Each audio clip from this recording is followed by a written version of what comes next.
It seems like a curious choice for Volvo to lead off its new mid-range series with the station wagon variant. It could have first showed the more mainstream S60 sedan, or picked the lifted and cladded V60 cross-country, the model more clearly aligned with most consumers' crossover-cozy tastes.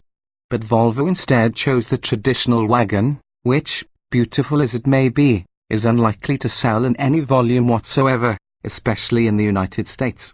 High's enough Scandinavian design to make IKEA blush, should hit the luxury wagon sweet spot in size versus price. Low's unrefined powertrain, unwilling chassis. The larger V90 long roof is on pace to rack up sales of just over 300 units this year. No, that number is not missing a zero.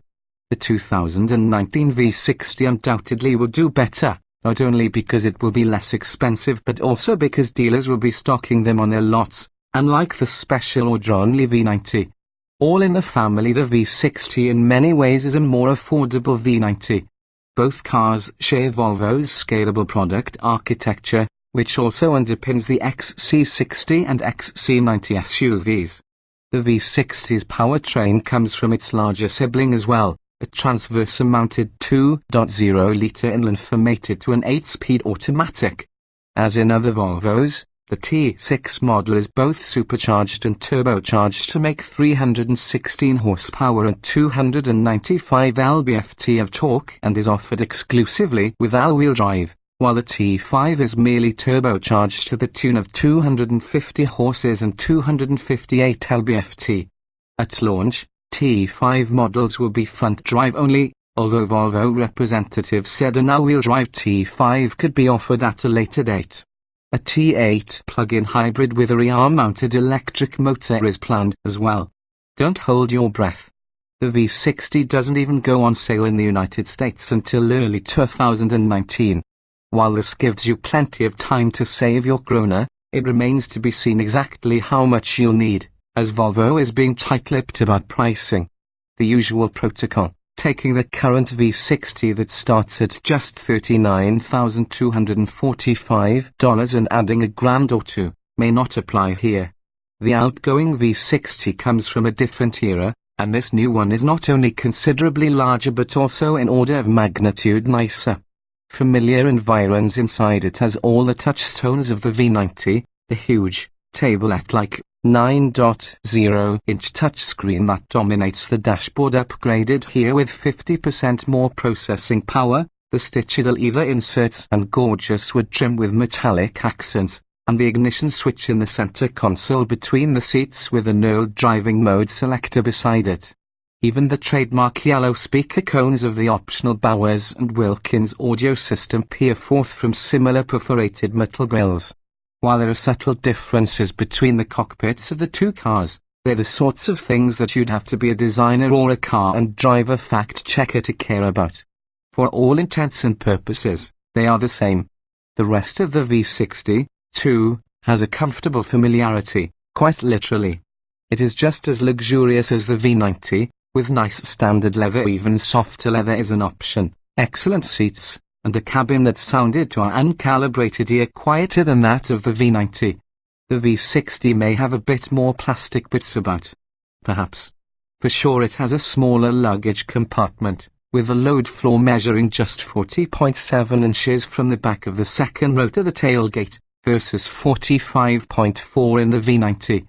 A rear hatch with more vertical glass helps maximize the actual volume of the V60's cargo hold, giving it 23 cubic feet with the rear seats up compared with the V90's 26. The V60 is nearly 7 inches shorter than the V90 overall, yet Volvo's designers have given it a similarly sleek look by making the V60 ride closer to the ground and by trimming its front overhang.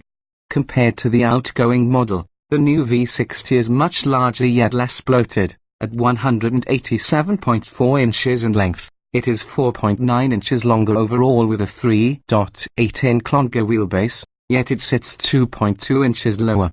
A prominent character line through its rear fenders both helps differentiate the new V60 from the V90 and gives the car an athletic stance that was missing from the stubby old V60.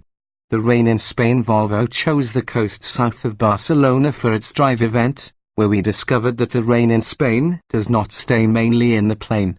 Torrential downpours during the first half of the drive proved but one thing about the V60: you do not need the cross-country which Volvo hinted would be coming, but not until after it introduces the new S60 later this month to ford a street flooded with water that laps at the door sills, deep enough, in fact, to set off the car's parking sensors. When the storm passed and the pavement dried, we were able to get a better sense of the V60's dynamic attributes, which were a mixed bag. Like the V90, the V60's chassis uses unequal length control arms and coil springs in front and a multi-link suspension with a single transverse leaf spring in the rear. The larger car's 4-corner air springs are not offered, although adaptive dampers will be. The T6 AWD with adaptive dampers had a firm ride, with excellent body control and a surprising amount of road feel through the wheel. At moderate speeds it seemed that the V60 offered the handling of a first-rate sports sedan, an impression that vanished just as quickly as the front tires grip when we really started to push it in corners.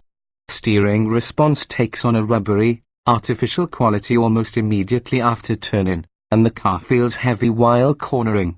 For Banger Grit, Volvo lists the V60 T6 AWD's curb weight at 4,202 pounds, about 45 less than the last V90 T6 AWD we tested. A front-drive T5 should be about 200 pounds lighter. This should give the smaller wagon a slight performance advantage. Volvo says the T6 can hit 60 miles per hour in 5.5 seconds, 0.3 seconds quicker than the V90. Volvo's claim for the T5 FWD is 6.4 seconds, also 0.3 seconds quicker than the equivalent V90. We have seen inconsistent results with the T6 engine in our testing, and we've also found it to have a non-linear power delivery. While driving in Spain, we noticed some of the same surging behavior during the transitions between supercharging at lower engine speeds and turbocharging at higher ones. Even though the V60 seems to have a better insulated cabin than the V90, the sound of the highly taxed 4-cylinder is unpleasant when driven in haste.